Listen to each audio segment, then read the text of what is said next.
ఇకపోతేనండి చిన్న విషయం, మన ఆంధ్రాలో ఫ్రీ బస్ అండి. ఫ్రీ బస్ వల్ల ఈ జోక్స్, ఈ లేడీస్ మీద వేసే సెటైర్స్ పక్కన పెడితే కొంతమందికి చాలా వరకు అంటే చాలా వరకు ఉపయోగం ఉంది. ఈ పిల్లలు విద్యార్థులు వెళ్ళి రాను చాలా ఛార్జెస్, మధ్యతరగతి కుటుంబాలకి ఆ బస్ ఛార్జీలు భరించలేని వాళ్ళకి ఈ ఫ్రీ బస్సు వల్ల చాలా ఉపయోగాలు ఉన్నాయండి.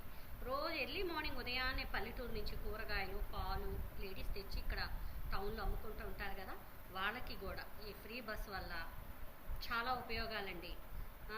కాకపోతే గవర్నమెంట్ ఉద్యోగాలు చేసే వాళ్ళకి ఫ్రీ బస్సు అనవసరం. మధ్యతరగతి కుటుంబాలు ఏమీ లేని వాళ్ళకే ఈ బస్సు వల్ల ఉపయోగము, అది గుర్తుపెట్టుకోవాలండి. ఏదేమైనా ఫ్రీ బస్ వల్ల చాలా మందికి కన్వీనియంట్గా మారిపోయింది. దీనివల్ల ఏపీ గవర్నమెంట్కి హ్యాట్స్ ఆఫ్ చెప్పొచ్చు.